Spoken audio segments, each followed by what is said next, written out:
Hey everybody, I'm Buddyfighter, and this is going to be a kind of a showcase for the new 5th Omni decks that are, with the new support that's in Buddy Again Volume 2, Super Buddy Wars EX. So deck profile is just going to be here in the beginning, if you just want to see it and leave. Otherwise, I'm going to show some replays, and hopefully you enjoy them. If not, then that's not your thing. That's cool too. And here we go.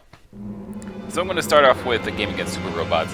It's another new deck, which rolls around monsters, so I definitely want to keep the loyalty in my hand. I'm going to start with the Buddy Call of Apical 5th Omni Dragon Lord Drum, and just going to search my item, which is the new Emperor Fangs, which is a very useful item since it has counter speed, deals damage to myself. And of course I'm going to check top 3, draw my cards, do the usual kind of shenanigans that Dragon Roll does, because it's Dragon Roll deck. So I am going to equip my sword since I do have 2 cards with Dragon in its attributes, so there we go.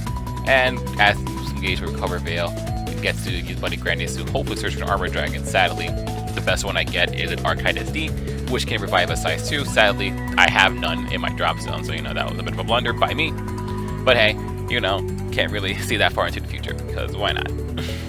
So sadly, can't really do anything else except use Fang's skill to add Foul Deceit to the soul, getting back some life, and then attacking for 3 crit.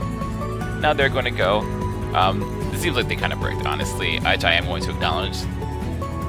Searching for Fiber Energy after a size 3 ride that isn't a station in Satsuki, so kind of a bummer. But they do still luckily search for Satsuki with a new search spell, so they do get to eventually station after getting 4 extra Hyper Energy. So basically what the deck does is that you kind of wait for your opponent to do something and then you activate your abilities, which do damage to yourself, and then hopefully popping some of the cards. Sadly, Satsuki cannot be destroyed by effects, so that's kind of how it goes. So he's going to attack Drum a bunch of times since Drum does stack a lot of souls and has revival abilities, so you do want to get rid of Drum immediately if you're facing up against it. And since it has no soul Drum thanks to Foul, you have to kind of run into it. Strategious Call, which then calls card burn. I am forced to pretty much take damage since I cannot destroy it. Through abilities, I am able to destroy strategy at least, so I am going to take only 8 crit, so that's something, I guess. I do likely draw into Mazar SD, which is a pretty great card. I'm going to do another Skydragon Reading those to get more cards in my hand. It's always good, especially when you have Loud Voice. Now that I have Mazar on my field, I'm going to use Dragofight, check top 3, get 2, gain potency from life, and then now draw 2 cards since I have Drum on the field. And it does resolve on each turn since you have counter speed. Do damage to yourself, you can use it on both turns, which makes it a very, very useful card to have after I do add Grace in my hand, because most of their cards have Penetrate, so I do want to be careful about that. Buddy Grandis to search another Armor Dragon, get 5th Omni Dragon Lord Drum SD, so I can stack souls in case I ever need it. And now I'm going to go into the attack phase. I'm going to link attack onto Satsuki. I do make a mistake, so I should just immediately link attack with all 4 of my cards, since Drum actually prevents, as you'll see here, they cannot nullify the attack, they will prevent Drum from standing, but they're forced to take the attack since it does link attack with the player. And here, you see what the control aspect is. He's going to call strategy. I am going to immediately activate Fang Game Response, popping strategy before he goes into the attack phase in which he would activate his ability. They are going to just try to hit me, at least get me to use up some souls, but I'm going to dodge with the Blue Flame Call and then use Archite SD to call Mizaru, dodging both and then ending the game. So his next game is up against Ultimate Garga. It's pretty simple. Obviously, since I am going first, I do definitely get more chances for control. I'm going to set up my usual formation: Drum SD, Mizaru, and Mugen Drum, along with the sword equip. Basic stuff. I have Foul SD in the soul, which since I have the sword already, I will be able to prevent null and dropping souls of Garga, since honestly you don't want to get Garga souls dropped, since the Unbreakable Bond is very important, especially against super aggressive decks like this. So I'm just going to go for my usual stuff. Sadly, I do not draw into Loud Voice, which then again, against Garga, it doesn't really help since you can only decrease crit so much. So I'm just going to, Fang for Foul SD and then attack for 3 crits to hopefully just control all their stuff during their turn. Like, each time they do anything, I'm just going to pop all their cards since I have Drum SD, Silent Blue Flame in my hand, and Fang. Even though Mazar SD does activate during attack phase, I just need to get rid of everything else beforehand. So Dio Garja, Fang in response, pop Dio Garja so I will not lose that gauge. Even though really I would just activate Bloody Block in response, but really it's just there. Attempt to equip an item. Nope, Drum SD is going to put a card into the soul. Pop the item immediately afterwards, thanks to Moving Drum.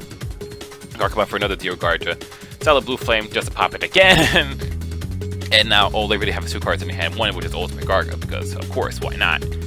And they're going to also call Evolution Earth. I honestly forgot to take this card, but it won't ever attack me anyway, because you'll see even after G-Boost EX for all 3 abilities, Lazara SD will trigger, dealing a damage to myself, popping it once, and then after penetrate and burn 1 from G-Boost will, Earth will be completely destroyed before it ever attacks, and thanks to Unbreakable Bond, I will be living through all of the attacks. And just the second one, pop dead. Even though they're going to keep getting a bunch of life with the 1 card in the hand, they cannot stop me. So I effectively control them, which is essentially what the deck is supposed to do, letting me win the game very easily.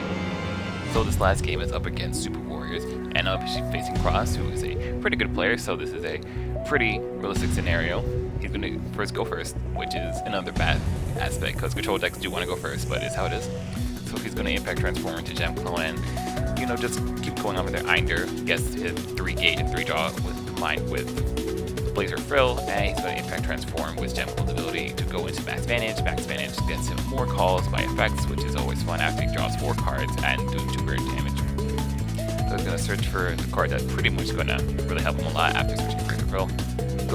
It's going to call with Max Vantage and get me hit with 6 crits, so that's, yeah, I'm already at an extreme life deficit, but luckily I do open drum. If I had opened drum earlier, I would have just gone to Lost World immediately, but it is what it is, right?